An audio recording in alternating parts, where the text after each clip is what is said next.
ineffectiveness, and to be fair, maybe it's not that it's ineffective, but this whole situation with the Attorney General's press conference about the lack of action from the Solicitor General Office, from the Office of the Attorney General over such a large lawsuit.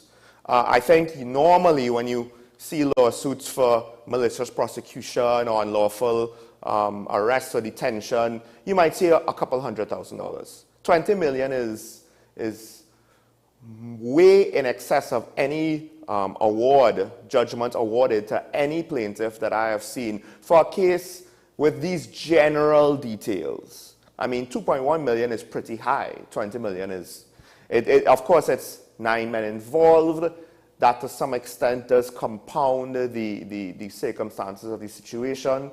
And such an important thing, I don't know. I'm not too sure if the opposition is giving it its just due.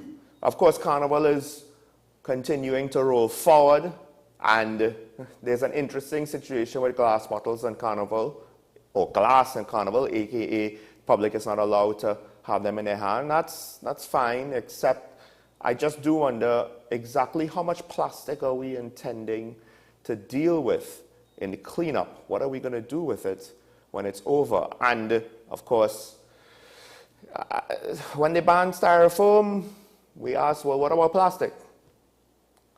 But the environment, I guess, is going to take a backseat to other concerns, economic as well as personal safety. But enough of that. Let's get into the topics of the day. It's time for the Daily Review.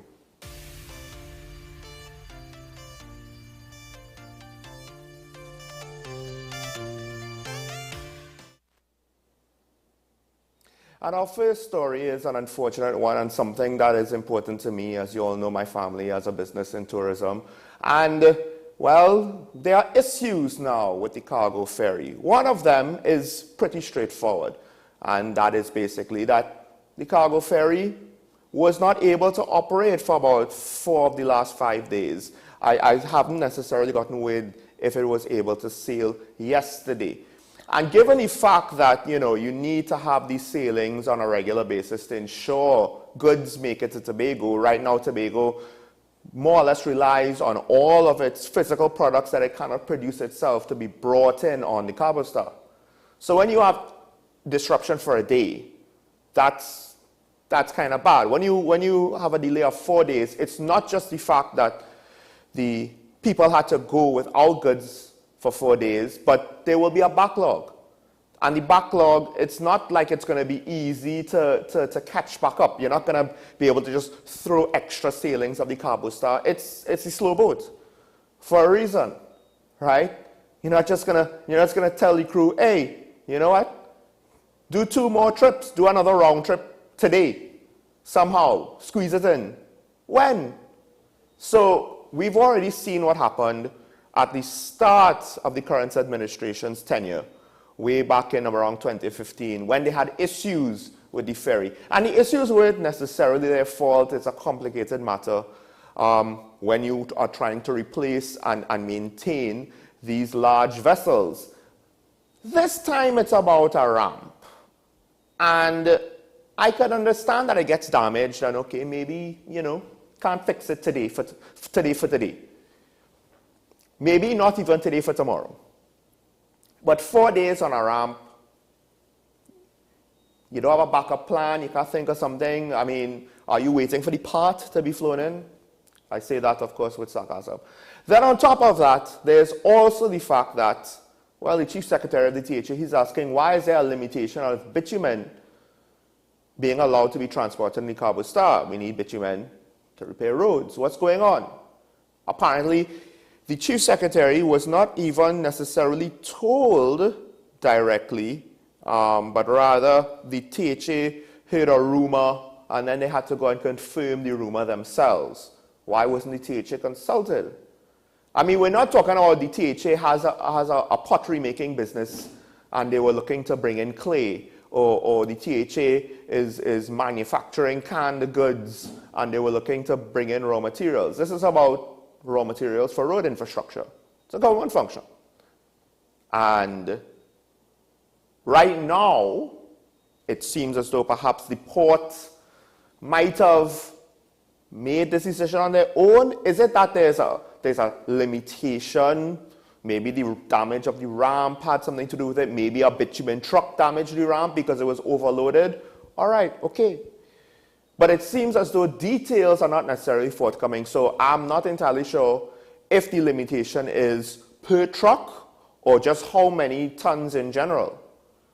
But is this how we operate? You're not going to tell nobody nothing? The stakeholders involved, we're not even talking about consultation or permission, but literally just notification. So this is a minor example of, I think, of when the bureaucracy isn't really functioning properly or doesn't necessarily know fully what it's doing. And it's not as though we have a good track record with how the port and the ferry service is being run. Ever since one of the previous boards resigned and it seemed as though people who didn't even understand how to maintain a boat were now in charge of maintaining boats. A boat is not like a car, and a big boat is even more complicated. But that's the obvious, folks. Moving on to the next story. There's a bill proposing to extend the firearm users' licenses by 3 years. The bill proposes more than just that. Of course, this is the big thing. It has some interesting implications. First of all, the bill says that the Minister of National Security will have the authority to, well, this is what's reported, to extend the firearm users' licenses by 3 years. Which is interesting because the Commissioner of Police is the person who has to give out the bill. So I'm not entirely sure what the implications of that choice of language means. But then, of course, it goes on further to allow for prison officers to carry firearms, have in possession firearms and ammunition while off duty when they think their lives are in threat. Okay, I could get that. Also, to allow municipal police to have tasers. I'm actually kind of surprised that municipal police were being sent out on the streets unarmed. I wouldn't necessarily count a baton in these days and ages, because in this day and age, because when bullets are flying en masse in some cases, a baton is not really going to help you out. Now, it depends on the type of taser. If it's a contact taser you hold in your hand and you have to actually reach out and touch, then that's marginally better. If it's a taser that fires out probes, so you could potentially, you don't have to get within the vicinity and have a physical altercation to incapacitate the suspicious individual or the aggressive individual, then that would be a lot safer, I think, all the way around. But, and also, it will allow that the Strategic Service Agency and SSA employees to have firearms as well. I think that's reasonable, although I'm not entirely sure what training and what responsibilities SSA agents have.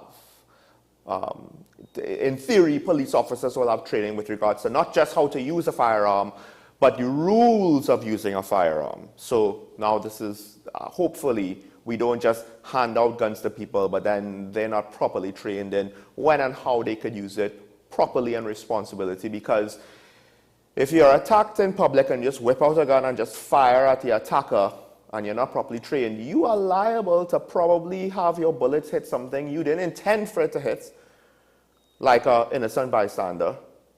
But your intentions isn't going to save them if they get a bullet wound. Back to the original point of this, extending the firearm users' licenses by 3 years. So there's a controversy surrounding the issue of firearm users' license. There's an investigation going on. It is alleged, it is rumored that that might be the issue that caused the merit list to be withdrawn. Might. Rumored. It hasn't necessarily been confirmed. The situation, that is the situation, I believe, that was being investigated by the previous Police Service Commission. Hence why the rumor or the theory has some degree of reasonableness. And, you know, we have heard things that perhaps there were too many people with too many firearms.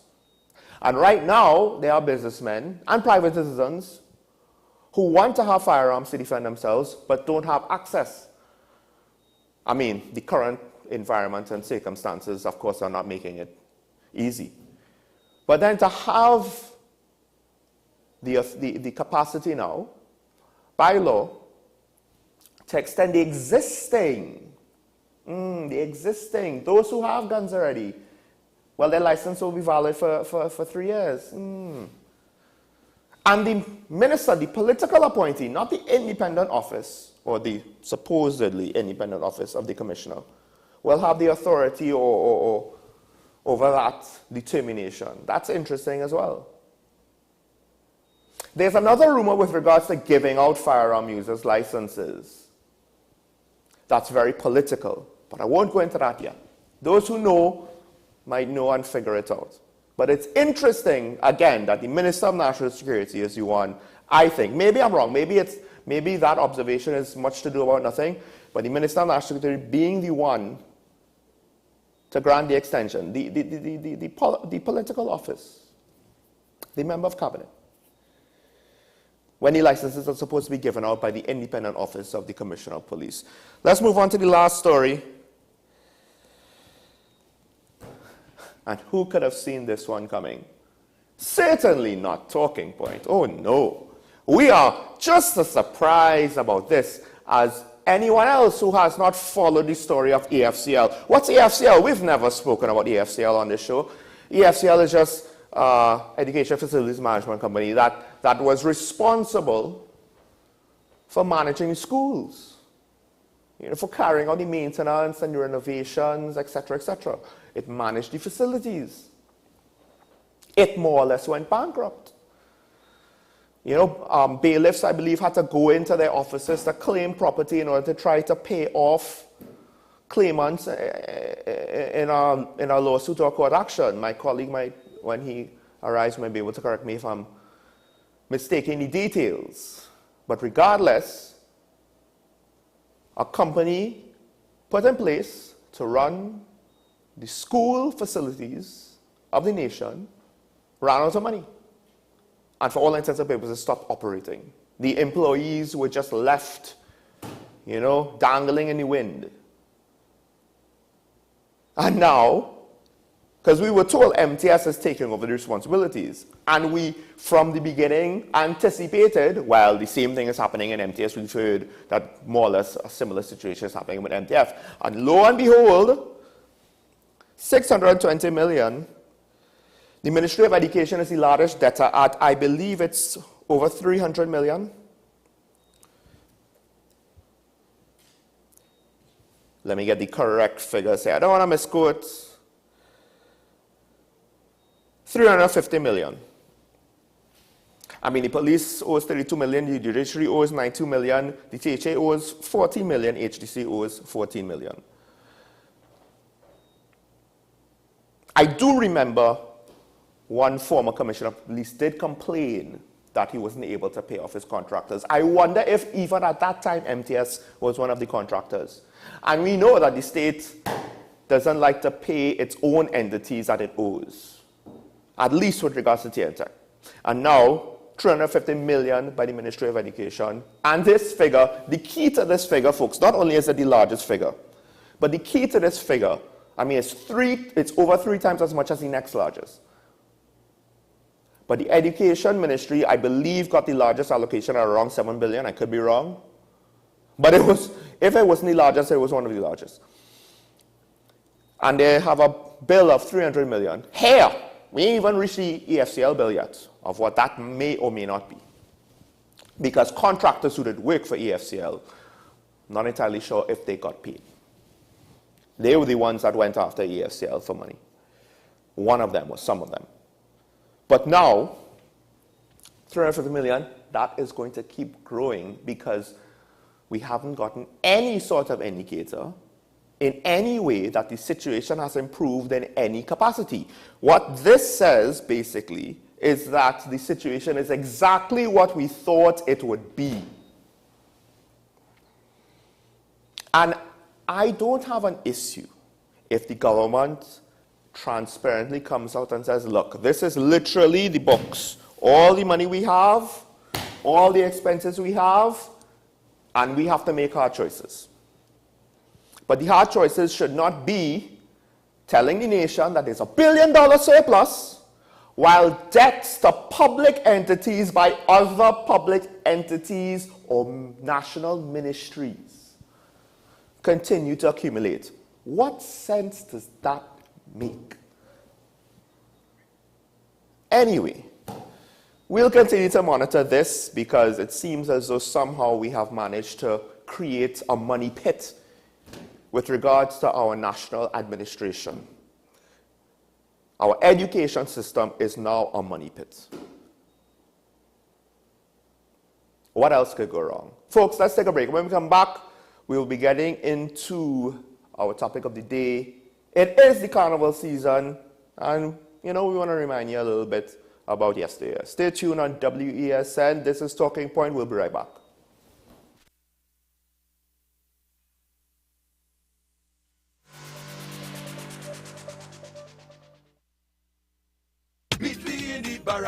Make sure you get tickets early, got them tickets selling already. We have icons, yes, we have legends, and the young upcoming sensations. Become party, social commentary. We have something for everybody. Pressure for them, joker, faker, and lows. Come to Kaiso House. Kaiso House in the Barricade, Queen's Park, Savannah, January 27th to February 17th, 2023. Tickets available at Kaiso House in the Savannah, Crosby's Music Center, St. James, Cambodia Restaurant, San Fernando, Ulsa Complex, Grand Bazaar, and Tuco Main Office, Jerningham Avenue, Belmont. Meet me in the Barricade. QRC Fête Royale, we home! On Saturday, 4th February, from 6 p.m. to 1 a.m. We present our honorary Royalians, Voice and the Top 5 Band, Cass the Band, Patrice Roberts, Ricardo True and the 18 Band, Nadia Batson, and Rafi B. First edition tickets on sale now at the QRC box office. Bagalito Enterprises. Online tickets available at ticketfederation.com and suntix.com.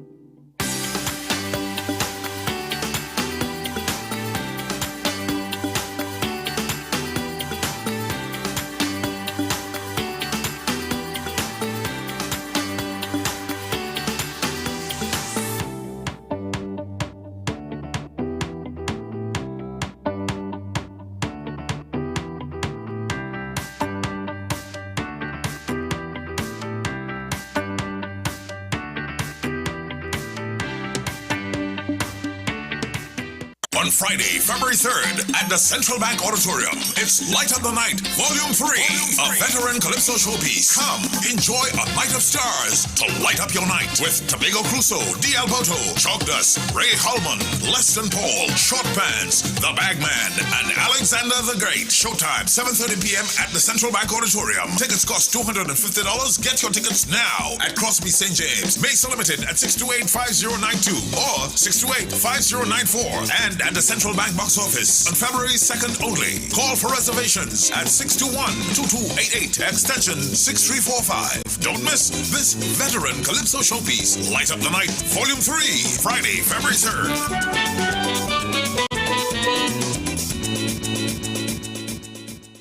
Sing for your lover, baby, sing for your lover. But that is not the song. That is my version for the Valentine's Day promo on WESN. WESN presents its Valentine's Day promotion, Sing for Your Lover. Send us a video of the best rendition of your favorite love song for the one you love. All contestants have a chance to win a variety of exciting prizes. Send us your entries to thecontentcapital@gmail.com. All videos will be posted to our social media pages and will be shown on WESN.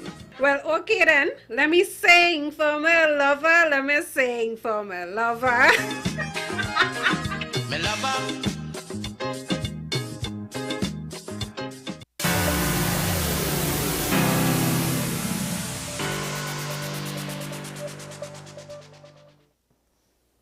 Well, Carnival is in the air and I planned in the office this morning, so I'm actually glad to be here. Good morning, and once more I'm happy to be here to be joined by my co-host, and thank you very much, Sean, for updating us as to what is happening across TNT this morning. But I think from today, as everybody's saying, Carnival really kicks in. We're now actually at the peak, and we're heading straight into the prime of all festivities. So we're asking you, do you know exactly where Carnival came from? Do you know our culture and the history of our culture and how it has evolved to what it is today? Well, let's cue this.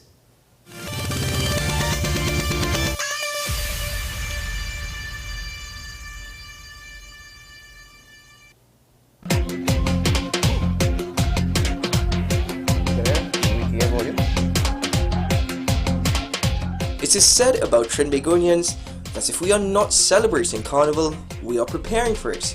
Artists and musicians write and release new music in time, costume designers work tirelessly to produce new costumes for band launch season, which usually occurs as early as July. Event organizers start planning months in advance, and there are entire workout programs dedicated solely to Carnival preparation. But do you know the history of Carnival, where it came from, and how it's evolved into today's celebrations?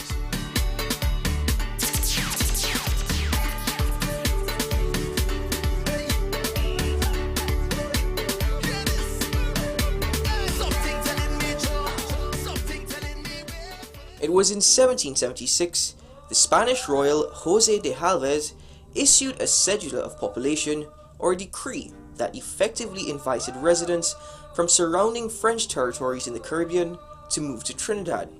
In 1783, another cedula of population brought a new influx of French Creoles, and the island became irrevocably stamped with these cultural influences. White settlers and free people of color held elaborate masquerade balls before the Lenten season began. This was often regarded as a farewell to the flesh.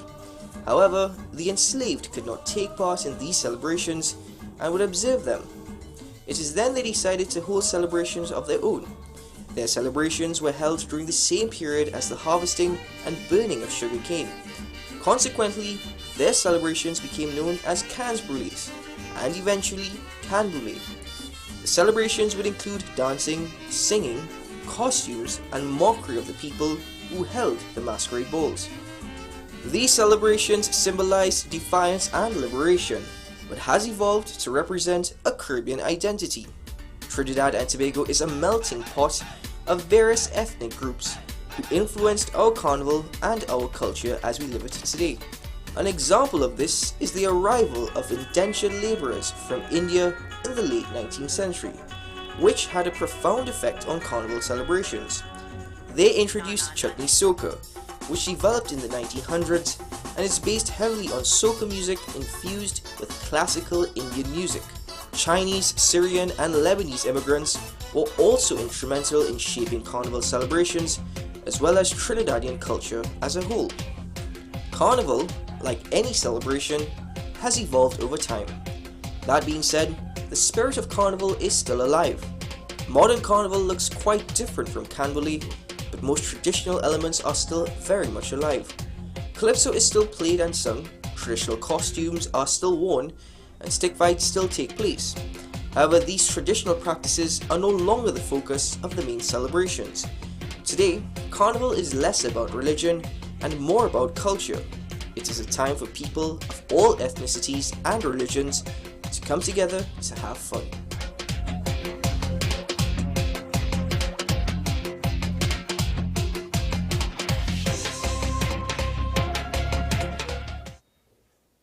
So carnival essentially evolved from a sense of resistance, and this was a form of expression, a form of freedom, I suppose, which really stemmed from the enslaved. And what we're seeing today, modern carnival does not equate to where it really stemmed from. Yeah.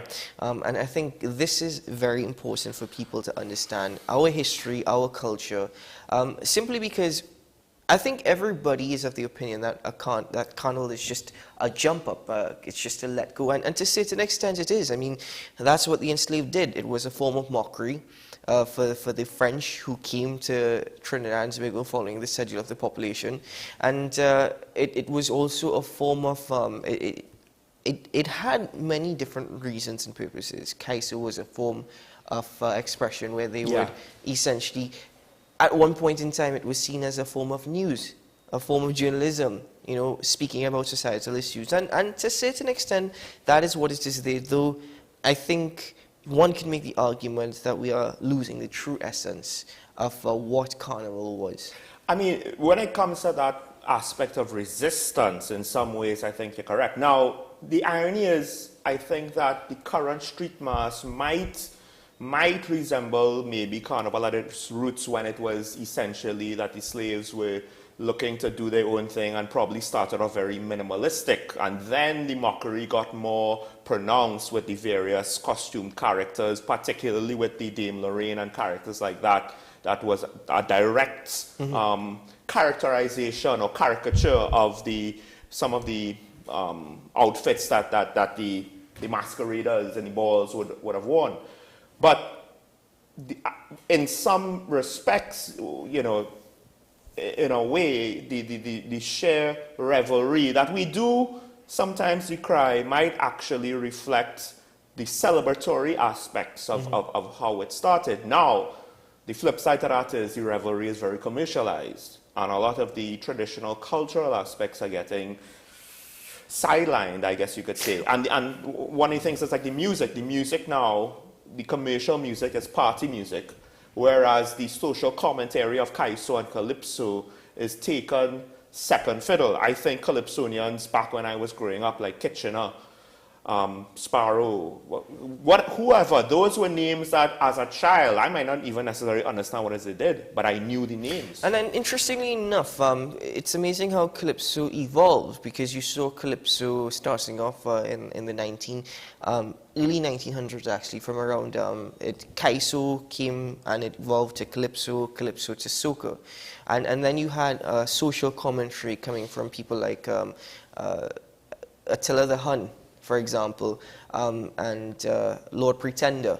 Then you saw the more comedic side coming in with Kitchener and with Sparrow, and then even you saw a different form coming in with Shadow, like for example following Brother Resistance, following the 1970s Black Power movement. But what is interesting is that the first female to actually take part in a Calypso tent and to have a Calypso recording, do you know her by chance? Her name is Thelma Richards, also known as Lady Trinidad. Now, Sean and I, we were able to find a video of Thelma Richards when she was actually singing one of her original tunes, and it's rather amazing how back then, how commentary on social issues can resemble what some even express today in modern Trinidad and Tobago. Let's take a look at this from Lady Trinidad. Maybe you could let us hear a little bit about the advice to young women. Well, I would try. Could you sing a little for us? I would try. I'm advising every young woman to be careful with the young men of this island. I'm advising every young woman to be careful with the young men of this island. First they will pretend that they love you true, using up their brains, ring tactics and screw. But when they get you as their lamb belly, it's then they just make you see misery. When you first get to know a man, he'll try to treat you the best way he can. Especially if you are a dancer, he'll carry you to dances and theater. And for your mind, he would then console, promising you everything in the world. But if you only play you love struck, he'll take another chain and give you a shot. Young men saying old women bad, but who is saying so? They are going mad. They don't know what's the worth of a woman today. They generally lead the young girls astray. The 1, 2, and 3 lovers at a time. When you talk to another man, it gives them a crime. For any young man say they love me, they'll have to give me my free money. For any young man say they love me, they'll have to give me my free money. I can't remember no more. I thought that was rather interesting, actually, that level of commentary. But not just that, the level of the lyricists. You don't necessarily see, I mean, I guess you could say some of the Calypsonians are still able, but I guess maybe it's we now, the public, that might not appreciate it because it doesn't get the same widespread traction that it might have used to. And it could just be also the fact that, look, media itself is very competitive now, especially entertainment, because in this global age, you have access to entertaining music, TV shows, movies from across the world, from Asia to North America to Europe to Africa, India. So But for a moment, let's try and take a look at what she was saying. Yes. And let's try and break that down, because she's advising, at least at that time, the young women of Trinidad to be wary of Trinbagonian men, saying that how they would lead you astray, they will pretend that they love you, and then, you know, unfortunately it won't turn out what it is. And you see, this is the thing, with how our population has evolved, the messaging to some extent has been the same, although there are those that are fighting back, saying it works both ways. So would you, I'm just wondering now, would such commentary be accepted by modern society and modern thinking? For example, this stay woke movement that we know of the younger generations, would they actually be accepting of such messaging and social commentary? I mean, not to get too far into those weeds, but the irony is yes and no. It almost depends on who gets the comment on it first, and then everybody will follow the tone set by the initial. So with modern feminism, to some extent, depending on the feminists, because there are those who will be talking about, you know, abuse against women, violence against women, mistreatment, misogyny, etc. And then there'll be those who are, no, equality means that there's no difference at all. So some will be more or less very much in line. Just feminists alone. We're even talking about people who are not particularly feminist or men in general. There will be some that will approve of that commentary. There will be some that disapprove of that commentary just based on their views and ideology of what equality means and what it means to be a woman. Well, equality is one thing, but people also make the argument, listen, also men are abused by women, it's just not highlighted as much. Right. You know, simply because of the stigma associated with a man having to be a man and how he treats a woman. But I think, though, that even the advocates for men's rights will acknowledge the fact that we can't now try to say, well, women are not mistreated to whatever degree, right? The key is not to, and this is the thing, some activists, they want to advance their cause by putting on the other side or the counter side or what they perceive to be an opposing viewpoint. Whereas I think most people, I can't speak for all, that are advocating for men's rights, it's not that they want to disregard the suffering of women, it's just that, look, we're both suffering, let's acknowledge that. There are victims on both genders, they are perpetrators on both genders. So, I wonder if you followed that commentary from Lady Trina, the first female to actually have a recording. What would you say that it is relevant to modern society? A commentary from back then, a calypso from back then, would you say it's relevant to now? But I'll tell you what, think about it, and maybe you can tell us later on after news on the hour. But for now, we take a quick break, and when we return, well, Carnival is in the air, and as they always say, you need to know where you're going by knowing your past. We'll be right back after this.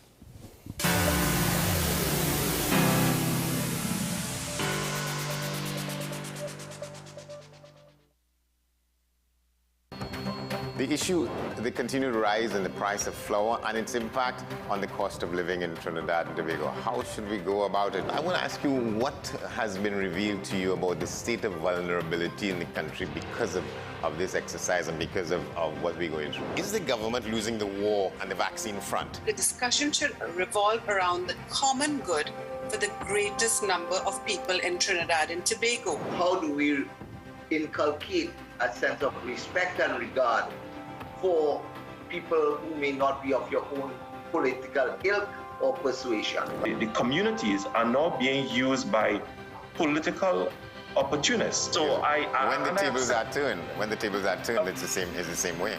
Okay, this has been 10 questions. I'm Andy Johnson, and we'll see you next time. Knowing how to tell authentic is as easy as 1, 2, 3. Find it, match it, search it. Step 1. Find the style number on the tag. Step 2. Match the style number inside the jersey with the number on the tag. Step 3. Search it. A quick Google search of the style number will verify the jersey is authentic when the search results match the jersey being searched. Don't be fooled by counterfeit jerseys. Before you buy, remember to find it, match it, search it. Fan Zone, 2 locations nationwide. Center City Mall, Chaguanas and Movietown, Port of Spain. Nationwide delivery available. Join me, Sule A. Joseph, as I delve into the day-to-day psychological issues plaguing our society. We will discuss behaviors that encompass the biological influences, social pressures, and environmental factors that affect how you think, act, and feel. Sight, Thursdays at 11:30 a.m., only on WESN, Content Capital.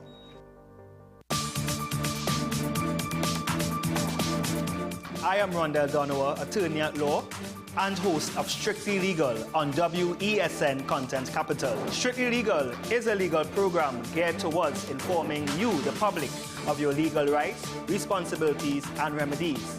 So be viewing Thursdays 10 a.m. to 10:30 a.m.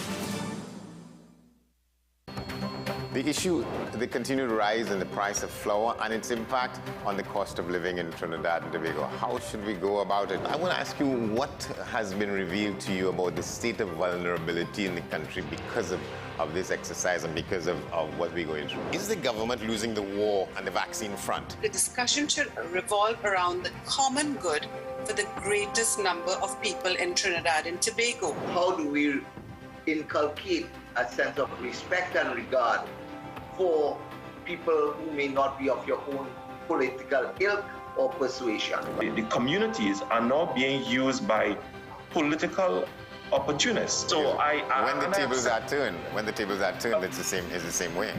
Okay, this has been 10 questions. I'm Andy Johnson, and we'll see you next time.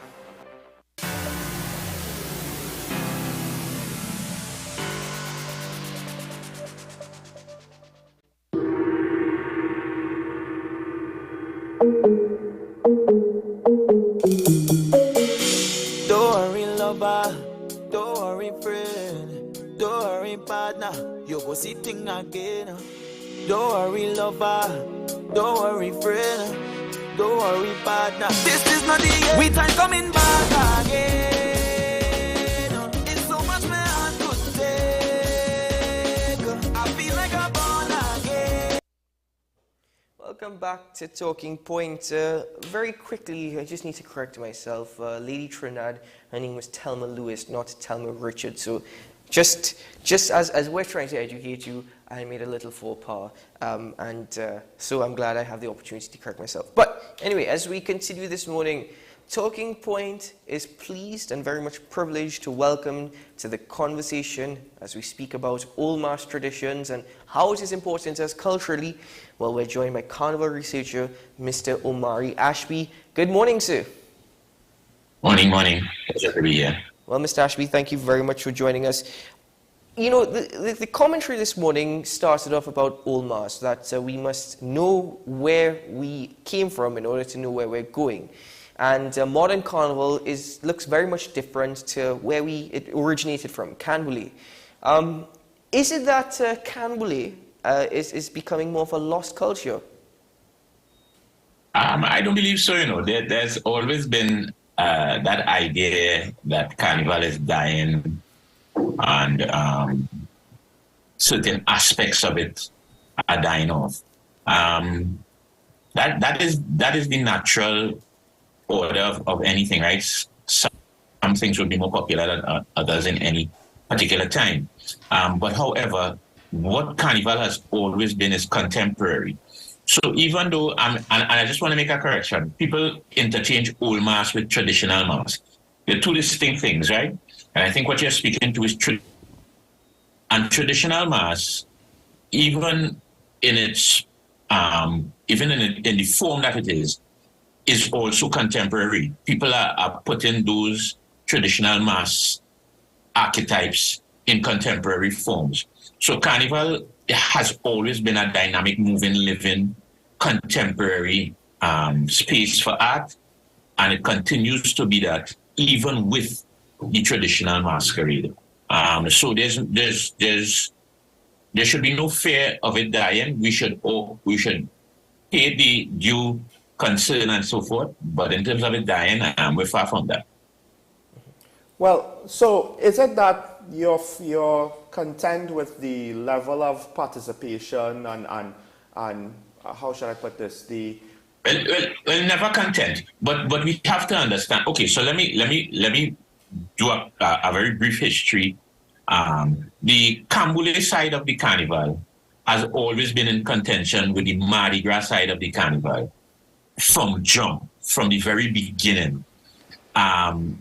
We know that because of the cellular population in 1783 or something like that, you had an influx of people from the French Caribbean, both white settlers, what they call free colors, and they were bringing enslaved Africans with them. As a result of that, you had the idea of the French planters having their masquerade balls, while the enslaved Africans were having their celebrations alongside. To a lesser extent before emancipation, but it increased after emancipation. And those two were always in tension. The idea of the Cambule and the Mardi Gras, the pretty mass, as opposed to traditional masquerade. And that tension has always been there. The context in terms of who is portraying what has changed, but the tension remains. And that is a dynamic that is part of the carnival. Mr. Ashby, how, we have Cambule reenactments. I believe it usually takes place the Thursday before the carnival jump-ups, from Fantastic Friday. So I think Thursday morning it starts.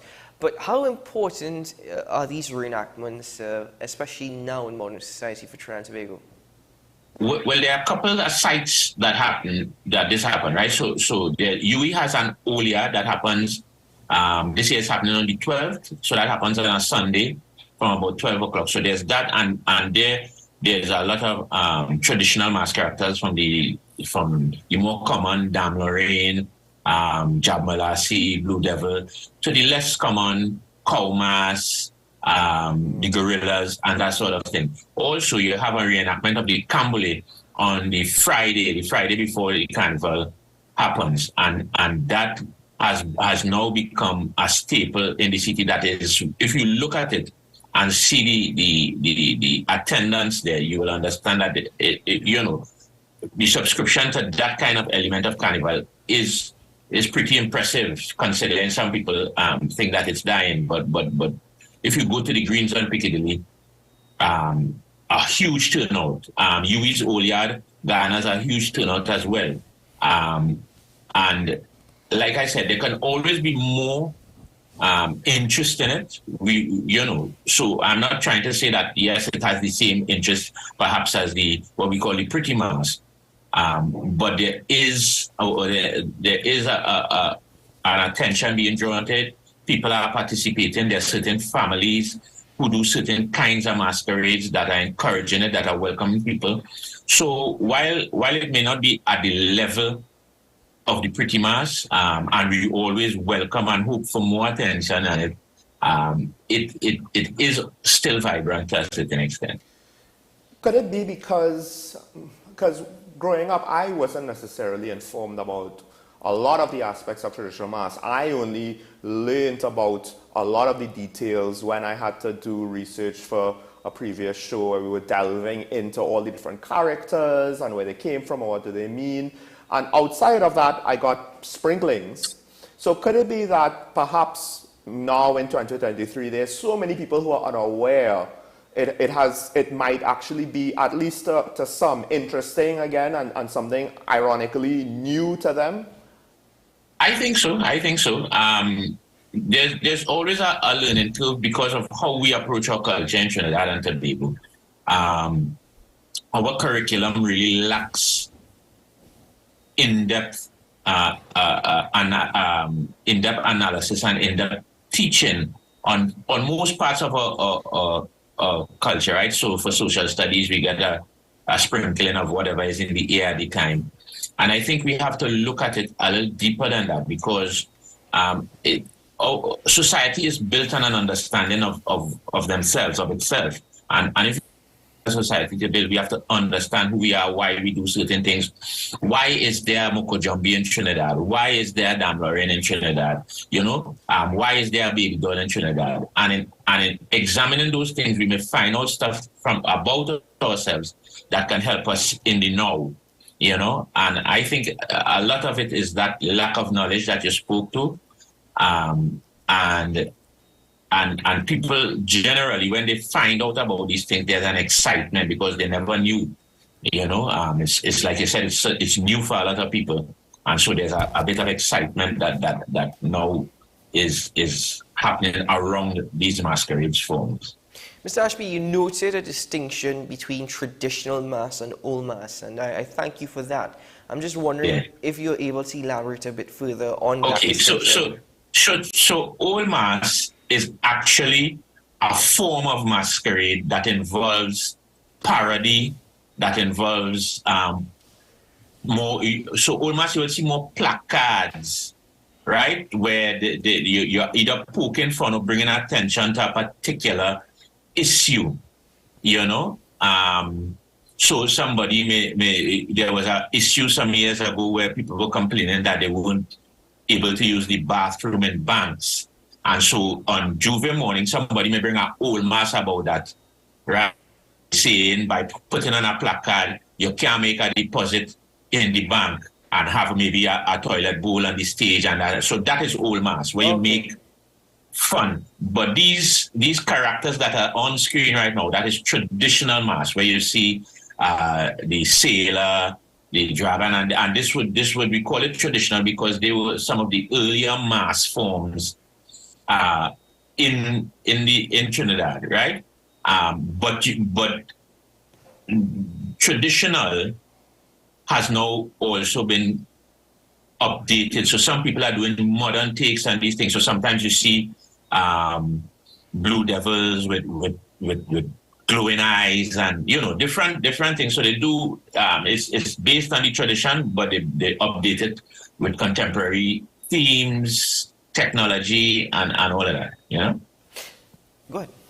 Well, I would like to ask, because I'm somewhat tied to tourism, and I do find it interesting that Carnival, now the diaspora comes in, that a lot of our influx seems to be people who are tied to TNT and who knew of Carnival, and we don't necessarily get newcomers en masse per se during the season.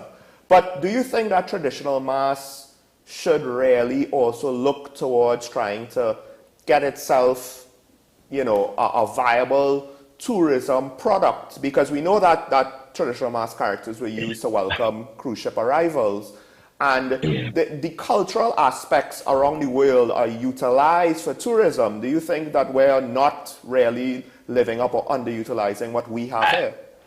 I am always torn with these issues, right? Because part of what I do is encourage. We need a USP, a unique selling proposition for our Carnival product. The other side of me does not believe in commodifying Carnival, so I'm always at attention. So a happy medium for me is engage in your mass, keep it authentic, and people will come. So the and here's the danger of commodifying the mask towards a tourist. You may start, so let's say a big part of Blue Devil or Devil Mask is sometimes scaring people and almost, creating a kind of tension in them. And then you have this idea of maybe a tourist may come and experience that and say they don't like that. So if we are gearing something towards a tourist, it means we'll have to pull back on the tradition of Blue Devil to make them comfortable, right? And I don't think that should happen. So I think while I fundamentally don't have a problem with us selling, we have to be careful in that. I think authentic experiences often sell themselves. And I think what we may have to do is spread the word that we have the authentic experience here that you can come and be a part of. So like I said, fundamentally, I don't have a problem with selling it. Yes. But we have to be careful that we do not contort ourselves into some kind of parody of what the masquerade is to please foreign eyes. Or water it down. Pretty much. Well, Mr. Ashby, it's very interesting, what you're suggesting, because I'm trying to grasp my hands about. I don't see much old masks anymore. I see more traditional masks that still exist. And to me, just on the basic premise of what you've suggested, old masks was more the form of resistance and mockery and commentary as compared to traditional masks. Is it that the commercialization of masks and of carnival, as to what we see today with beads and feathers, is that also part of what is responsible for perhaps the lack of education as to where we came from and where carnival came from? A bit, right? So let me pull back a bit. Now, the traditional mask still has the elements of resistance and message and protest in it, but it's in a different form. So, for instance, the baby doll masquerade gives access for one to have agency to speak about everything from teenage pregnancy, delinquent fathers. So so a lot of these things give agency and voice to social issues and different things still. So the traditional mask is important in that aspect. The popularity of the beads and bikini, which a lot of people assume I have a problem with because of my positioning, right? But I tell people beads and bikini mask is a legitimate form of masquerade now. And I would argue that is also traditional mask, because beads and bikini have been around since the 80s. And so if we're speaking to almost 40-something years later, what is tradition? If it's happening for 40 years, I might want to say that is tradition as well. And I think everything has its place. The beads and bikini mask is also making a statement, if only to say, hey, look me, I could afford the front line, right? But that too is a statement. And so I always say everything has its place in the carnival. A society kind of leans into certain things for certain reasons. So my challenge to people would be to look at what precipitated people wanting to wear less, perhaps, and lean towards that style, more on Carnival Monday and Tuesday, and where the traditional style, what we call the traditional style, more happens in spaces, maybe for regional carnivals, certain days, and that kind of stuff. And so that may be something interesting for us to look at. Well, I think essentially, sir, just as how the world evolves, so has mass. So traditional, yes, traditions do evolve as well. And I guess what we're seeing today is just the evolution of where we came from. Yes, yes, of course, yeah. I agree. Like I said, by now, beads and bikini, we should say that is traditional mask. Right? Since the 80s, we playing that. So, yeah. Well, Mr. Ashby, I think I want to thank you very much for joining Sean and I on Talking Point this morning. It's been thank you for having me. Very insightful. Very much so. And I think even though Sean and I have done our research, we certainly received a lot of education this morning, of which we will digest. But thank you very much, sir, and keep well. Enjoy Carnival. You as well. Have a good one. You too. This distinction between traditional mass and old mass, I'm so glad Yes. that Mr. Ashby elaborated on it. Because I think, like, at least for me, who is unaware, would more or less use it somewhat interchangeably without knowing. And I guess that distinction, it also just leads to the intent of what these things were and why we have them and what they mean. So I suppose, just to answer the question, traditional mass is not lost. It's not a lost culture. It actually just has evolved. And that, I think, that is the best way to put it. One would think that we wrote the script that way. Probably. For Carnival to evolve. We have seen an evolution of Carnival. Well, folks, we're just about coming up to the news break, so we'll have news on the hour after this. So stay tuned. When we return, we'll open up the phone lines for you, the viewer, to be able to weigh in on anything that you have to say. Quite a few things happened overnight, and of course, there were some important stories, and I'm sure that some of you might want to weigh in on what's going on out of the AG's office. So stay tuned for that on WESN, your content capital, the only station on broadcasting in HD. We'll be right back. News on the hour after this.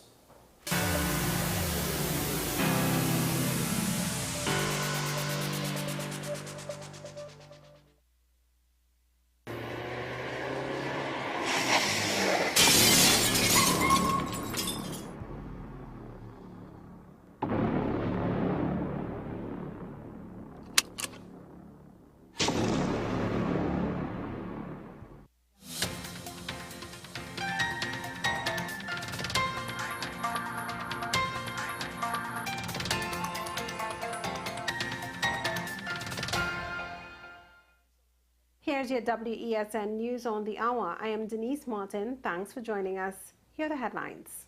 Double murder in Morvant. Man granted bail for sexual abuse against child.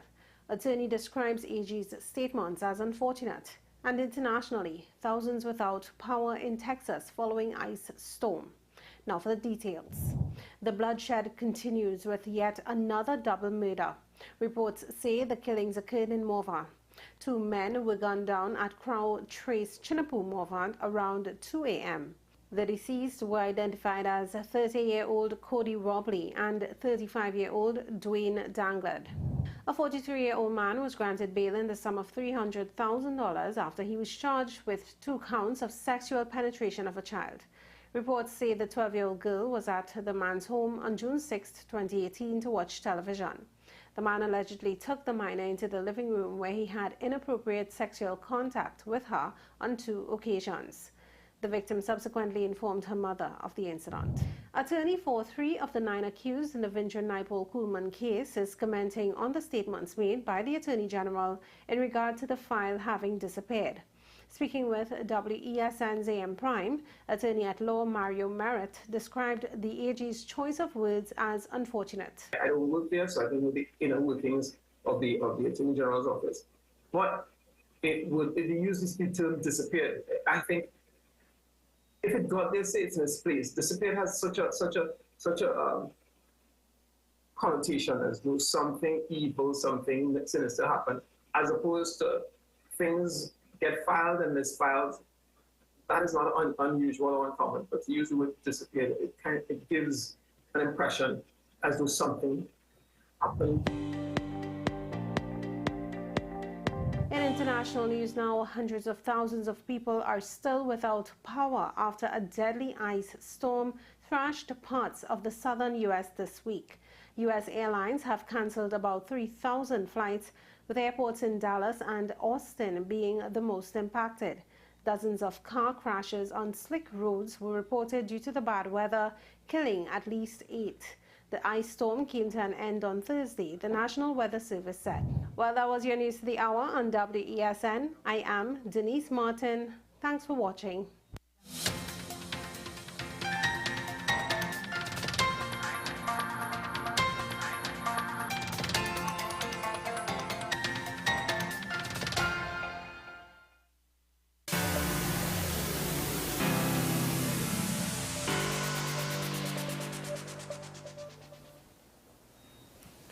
Well, welcome back to Talking Point here on WESN. Well, thank you very much to Denise Martin for news on the hour. Now, question of the day. Ladies and gentlemen, this is your question of the day. It's time for that before we open the phone lines. We give you an opportunity. We're testing your knowledge, actually, this morning on Carnival. Were you listening to Talking Point this morning? I wonder if they were. I wonder if they were. All right? Let's do it.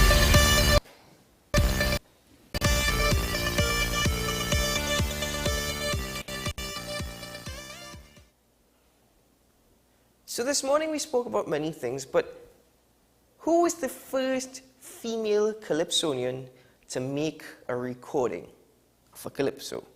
And if you get that correct, in what year was that recording? Ooh. So the question is, the question truly is, who was the first female calypsonian to make a recording? But if you get that correct, could you tell me in what year did that happen? For the bonus points. For the bonus point. For the bonus point. So, open up the phone lines. Directors, thank you very much. Let's get those calls in. You are free to express your thoughts and opinions, and please try and answer the question. I'm testing your knowledge this morning, Sean and I. And, well, as Sean mentioned before, there's still quite a bit to talk about. So if there's anything else that you would like to comment on or express your opinion, please feel free to do so. We are open, we're willing. If there's any questions that you'd like to ask Sean and I, we'll do our very best to answer it.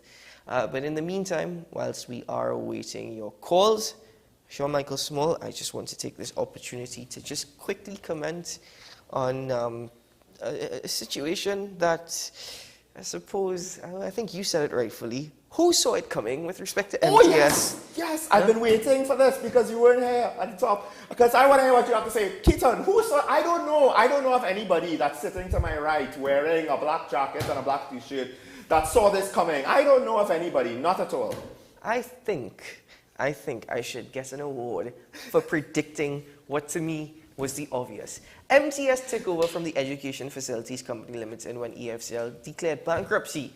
That being said, MTS is now in debt, not only from the Ministry of Education, who, by the way, are the largest debtors, but actually a plethora of other organizations such as the Tobago House of Assembly, just for an example. But the the Ministry of Education, yes, is the largest debtor to MTS. The THA is at 1. Yes, but TTPS is 1. I think I deserve an award for predicting this. We have a call on the line with us from Maraval. Good morning, caller.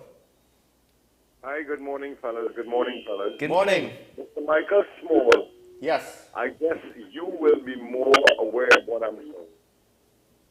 I want you to give me your opinion on one thing. Okay. We have now a situation where we have to differentiate between soca and calypso and everything. I want to know how the Panorama judges this week went around the north. The band that won with 268 points played a calypso and is playing for the National Panorama Final, a calypso from 1985 or thereabouts. The band that runs second, Exodus, played a calypso that Short Church from the Island family was not allowed to enter into the Calypso Monarch. Tourist Lego. Invaders is playing an old Calypso. Starlift is playing an old Calypso. How are the judges going to deem? Can we judge our national panorama with songs that were played in 1980, 85? And what are you telling the Calypsonians of today? To stop making songs for fans? Where do you draw a line? Do we have to have that fan that we heard 25 years ago coming back? That makes no sense. You're killing the calypso people who want to make fans calypsos. Well, thank you, caller. Before you do respond, let's take this caller. But thank you very much, caller. We'll respond just now. Caller line with us from Kirab. Good morning, caller. Hello, good morning. Morning. Yeah, you're live. Okay, you were speaking about any specific topic? Well, we spoke a lot about Carnival this morning, but I don't know if there's anything else you'd like to express your opinion on. I know tune in. Well, I want to speak about the lapse in the system in the country. I feel that putting a new commissioner of police won't solve anything. We had to fix the police service we have to fix the prison system and the judiciary, right? Because a person going in prison waiting on a matter for 10 to 20 years, that is not right. Up to the day, this time, they defecated in buckets. You know when a person come out of that system, how they feel, the society, they come out, they can't be rehabilitated. Because human being you're dealing with. And the judicial system needs to be fixed, police system needs to be fixed. All the rogue element that's taking place need to be fixed. And next thing I just want to touch on shortly. Very quickly. The road, fixing the road. I see they're patching the road with dirt and gravel. I don't know if they pay these people for patching the road for the Spain. All right, Are they paying the people for doing that? Well, I hope not, but probably. They have around Port of Spain, Frederick Street, Yeah. Edward Street, and Richmond Street, potholes all over. All right, caller. What I've seen. All right. Thank you. Good Thank you program. very much. Both of you doing a fantastic program. Thank you, caller. Thank you very much, sir. Have a good day. Caller line with us from Chagones. Good morning, caller. Hello, good morning. Good day, gentlemen. Good morning. Yesterday, of course, you waited and I hung up to ask your question, and you wanted to know what was the difference between the minister and the permanent secretary. The permanent secretary is the head person for administering the law. Right? He carries out the law. The minister, as part of cabinet, provides oversight to see that he carries out the law. And the minister could only instruct him because they passed a law some time ago saying the minister could give general directions. Yes, but general directions must be within the law. He cannot order the permanent secretary to break the law. Of course, also you have official policy. Official policy starts with cabinet, but there is a restriction on official policy. It must be in harmony with the law. You cannot make policy that is contrary with the law, because then you will be breaking the doctrine of the separation of the powers, because making of law is for parliament. I don't know if you follow that as the difference between the two. The minister provides oversight. You see, they do it. He could ask questions. They give a report and things like that. And as regards the substantial matter, yes, I don't know what the fuss is about. It's very easy. They said somebody signed for the file. All they have to do is ask the guy what he do with the file. I mean, it's very, very, very simple. Then they have been negotiating the matter. They have been negotiating the quantum of damages to be paid. All they have to ask the person who was negotiating that, who instruct him? Yes. And they answer all the questions. Now they're going on the normal thing, put up all big kind of people and pay them all the partners, all kind of big money to negotiate anything. I could sit down here in the house, read the papers, and figure it out. All right, Professor, thank you very much. Thank you, sir. Have a good day. Thank you. It seems so simple, and it seems as though common sense could solve this, huh? Now, he's right in the sense of who instructed the person that was involved with the damages assessment. That one, that will be a big one. Whoever signed for the document might not necessarily be involved in anything. They could have literally just been the person there, the first person available with authorization to receive. And then once it's in the building or in the office, it's to track it further. And human memory is not always the best. I think Karen, if I'm not mistaken, pointed this out. You know, at what point did they know that the file was missing? Because they still they still showed up for the hearing when the judge gave their ruling, and apart from that, negotiations were made. What is interesting is that it seems as though, I want to know if the Attorney General and all those involved will swear an affidavit that this to be the case. And apart from that, it's very simple and easy. I think Karen points this out. You can go to the court to get copies of records. To get copies. No, but what the AG is claiming is that he and his immediate office was not aware until after the damages and the assessment happened. And this is the thing, it doesn't have to be his immediate office who goes to the court for the records. Right. It could be the Solicitor General's office that could have gone for the records to the court for the records. So in that case now, therein lies a lot of questions with regards to if what the AG said is true about his office not knowing, you know, how did that happen? How was that allowed to happen? Even if he didn't give permission for the scenario, the point is the circumstances was allowed to exist, right, by either the Permanent Secretary or by him, as well as then, as you pointed out, the Solicitor General from that office. Now, what happened inside that office? I guess that's the implication. A lot of the questions start from there, and then it works its way out. And guess who is spearheading the investigation? Retired Justice Senior Counsel Vincent Nelson is now spearheading that. We have a call. Yes. What? Yes.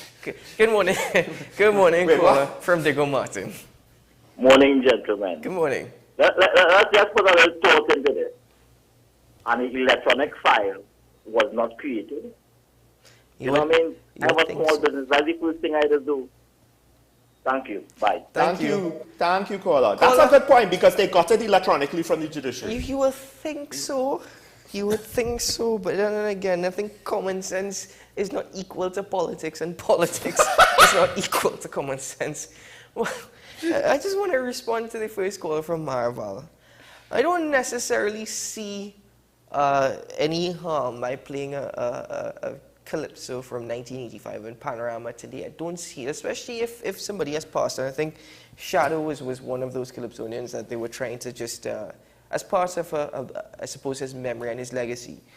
But I do understand the point that you're making, that it is not something that should be encouraged, because you are more or less killing off something which to me is already dead. I mean, how many people do you hear about speaking of calypso now and about Kaiso now? I think promoting calypsonians and promoting calypso music, and by the way, calypso evolved to the extent that they used to write calypsos solely for Panorama. You know, they used to write calypsos solely. Pan in A minor by Lord Kitchener, when it came out, was the most popular song for Panorama. But I hear you, caller from Marval. That's my take on it. I'll get my take later. Good morning, caller from Diego Martin. Hi, good morning, gentlemen. Good morning. Yes, I have a correction here that the guys have been Nelson, it's Rolson Nelson. Rolson Nelson, yeah. Yeah, and thank goodness. Thank goodness. What a mistake to make. What I don't understand with the Attorney General. How you can say that, you know, he didn't know that there was an event to be made.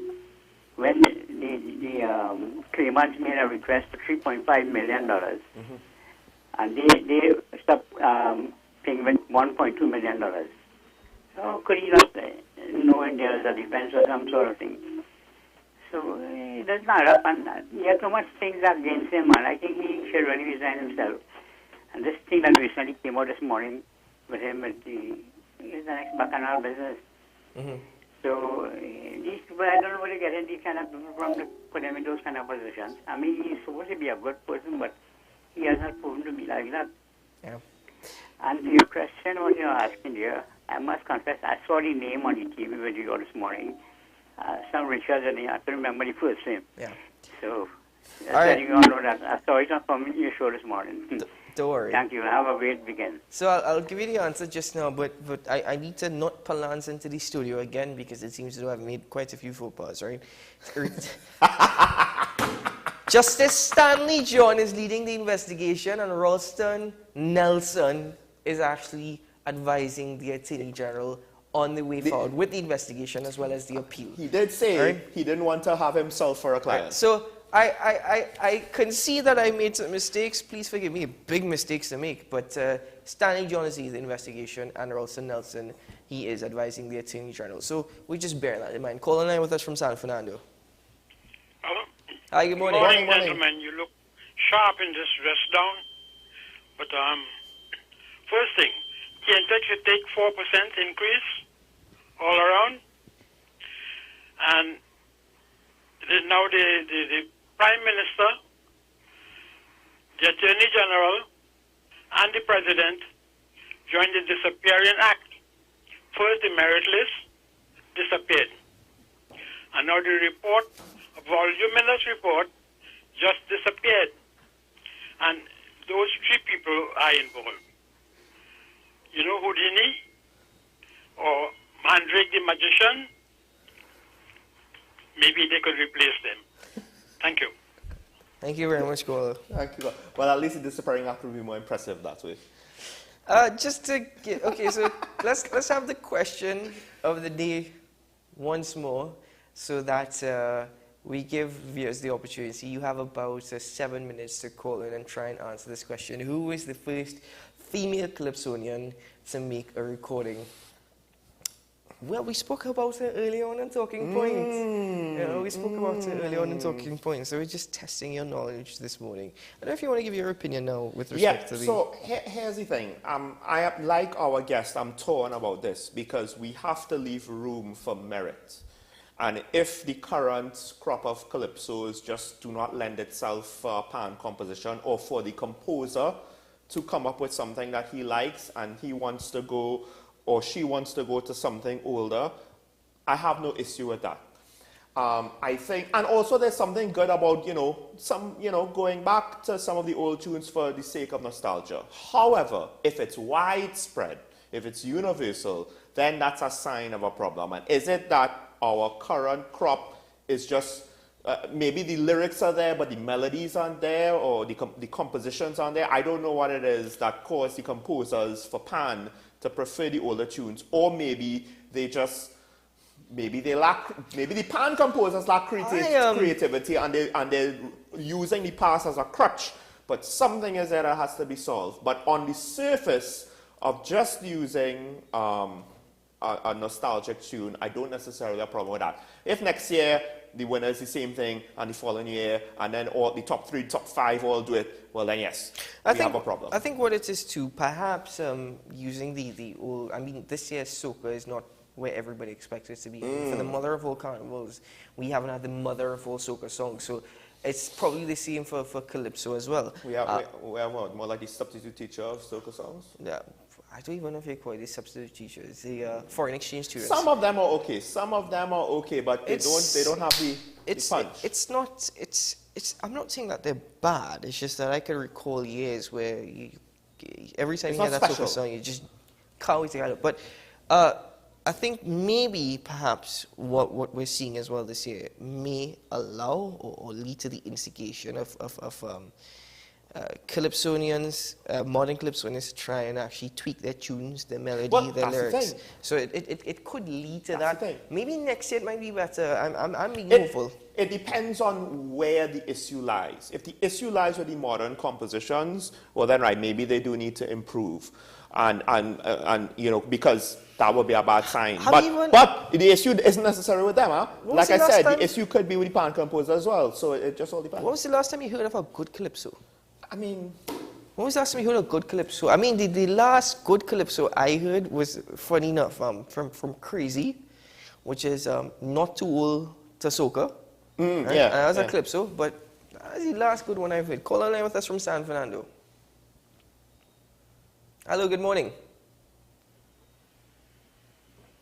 Hello? You're live? Hello. Yeah. Hey, good morning, gentlemen. Good morning. I would like to speak on that same thing you're speaking about with respect to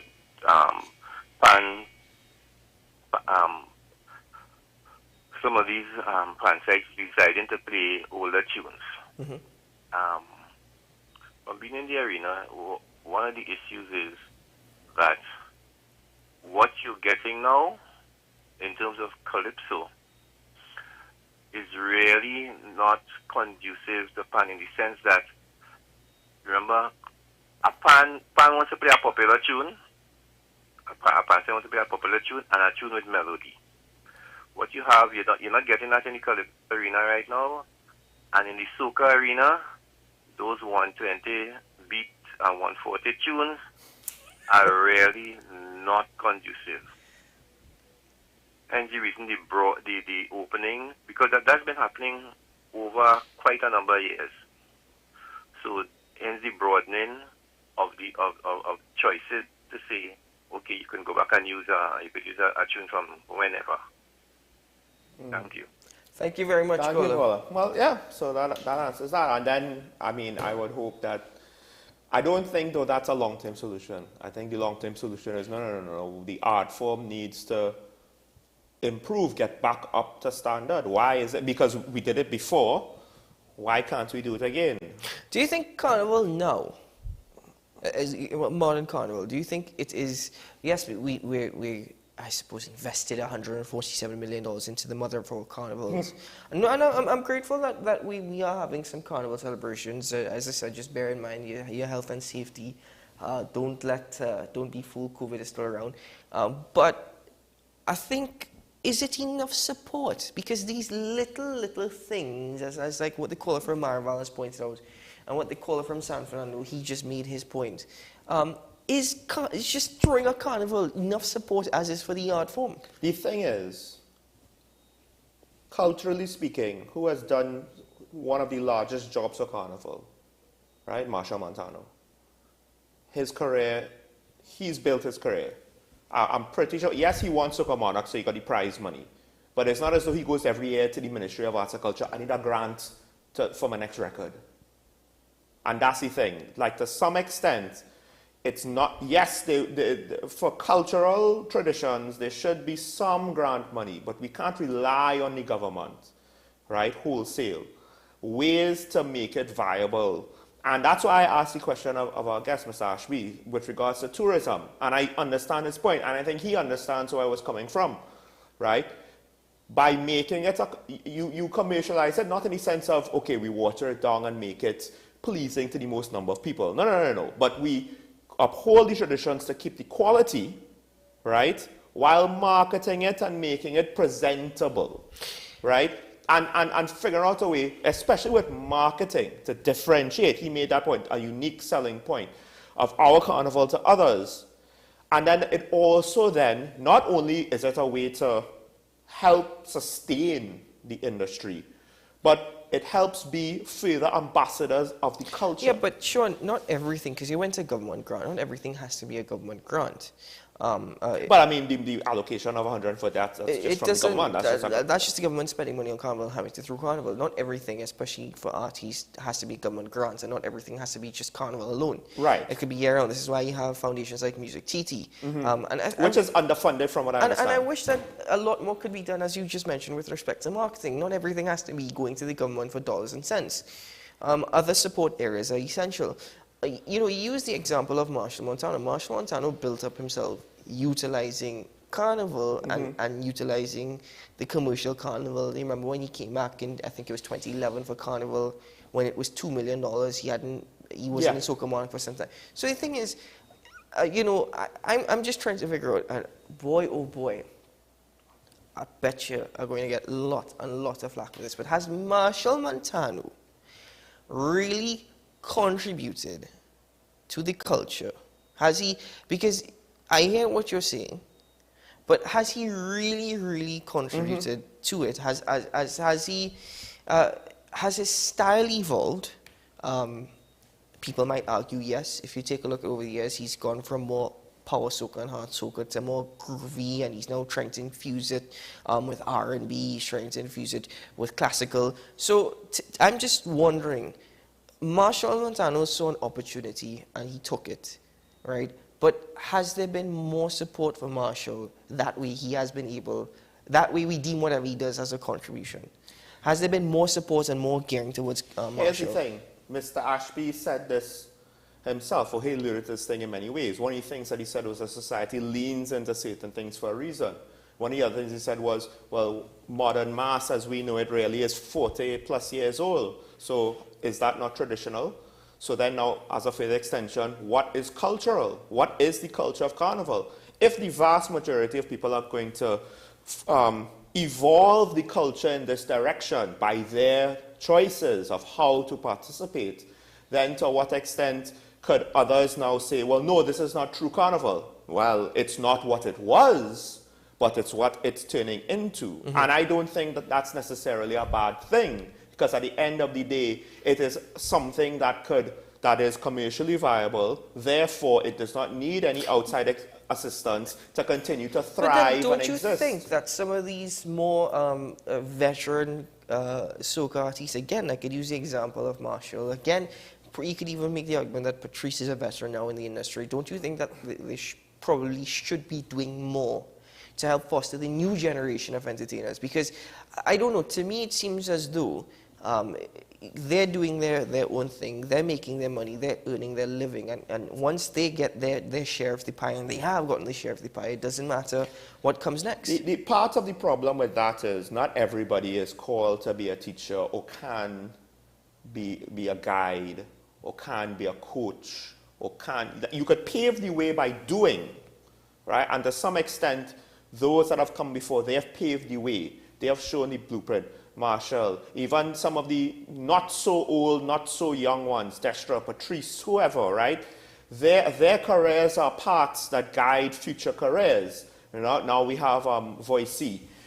So how they decide now, the up-and-coming ones, to follow? Because I don't know if this is something you could teach her. A lot of these things are intrinsic and personal to the artist. So it's really to follow the guiding light and find your own course. Well, perhaps it can't teach the skills, but perhaps it can teach the marketing skills. The business skills. Yeah, your business skills. Yeah. You can't teach the entertainment skills, but let you him can retire probably teach first before he reveals all the secrets. Listen, Marshall came out of retirement. Let him, Marshall came out of listen, retirement. it was only for one, I mean 2 appearances for the year. Marshall, by the way, had the business acumen he gained from his mom. Remember, she was really his backbone, huh? And his partnership with, as they say, Chinese laundry. But that's where we wrap things up for Talking Point. Sean Michael Small, again, who saw it coming with so many things that are happening in TNT? Whatever, it's carnival time, let's jump up and wave. It's a form of resistance, freedom of expression and expression of freedom. And I suppose right after carnival, we'll open our eyes again. Free the ferry for the bitumen and Tobago. Just saying. Free the Cabo Star. Ladies and gentlemen, this has been Talking Point. Thank you very much for joining Sean and I this morning. Remember, today is a good day to have a good day and a great weekend ahead. And should things go good, and we hope they do, we'll see you again on Monday morning. Bye-bye.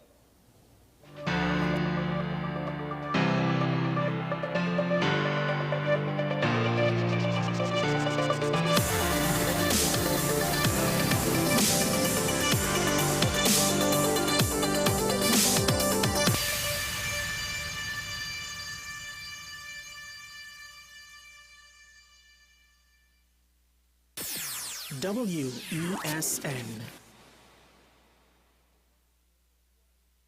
Here at the airport in Juba, and after this he will be headed to the presidential palace. He was met by President Salva Kiir on arrival at the airport, and we also saw the Archbishop of Canterbury and the moderator of the Church of Scotland come to greet him. They were here having arrived in the country earlier. He will be headed to the presidential palace where he will have a session, in essence, a meeting with the president, followed by the vice president as well. You have to remember that there are differences in terms of ethnic differences between these two groups, but they are forming this government that's in place, and they're expected to address them. And the feeling is after that 2019 unprecedented summit at the Vatican with all these leaders at the Vatican at the time, Pope Francis pleading to them, bending down on his knees and kissing them on their feet, a very powerful gesture, calling on them to maintain their promises in terms of the peace process, a peace process that came into place in 2018 after 5 years of a deadly, bloody conflict, civil war really, that saw some 400,000 people killed. The problem is, though, a lot of the promises of that peace process have not been actualized. Things like forming a united armed forces, making sure elections are carried out. These promises haven't actually been met yet. And part of the reason why these 3 church leaders are coming here because this is a predominantly Christian country, and they're hoping to plead to those leaders to remember to keep their promises to the people of this new country just created back in 2011. And Seema, this is a very political trip, isn't it?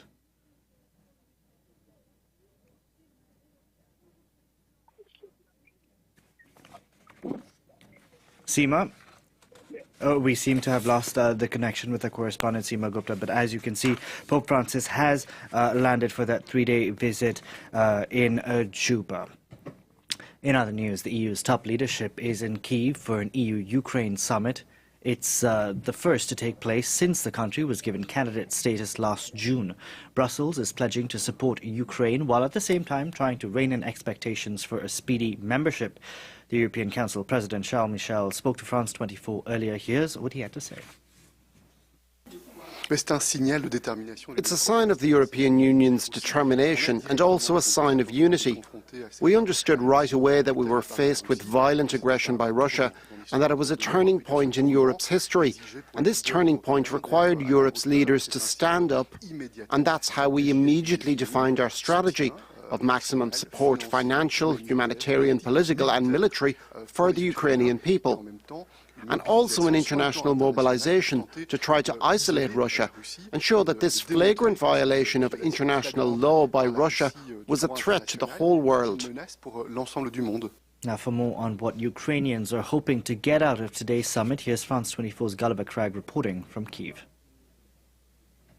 EU-Ukraine summit that's taking place with Ukraine as an official candidate for accession to the European Union. That was granted last year, and what the Ukrainians really want now is for the talks to open formally, to start that process towards joining the EU. Ukrainian leaders have been making very bold statements about how quickly they hope Ukraine might be able to join the bloc. The Prime Minister even said within 2 years. No one in the European Union says that's remotely likely. So the Ukrainians' ambition at the moment is to get a date this year for the talks to start. Lots of Ukrainian leaders yesterday were saying that they hope that that would be announced today. That's not likely to happen. So in a sense, it's a disappointment for them. But I think that they are playing a game of making big demands in order to try to speed up the process, knowing that it's probably not going to be possible. It's not out of the question, though, that even though it's not announced today, those talks may yet start this year. That will depend on Ukraine's progress in implementing the reforms that have been recommended by the European Union.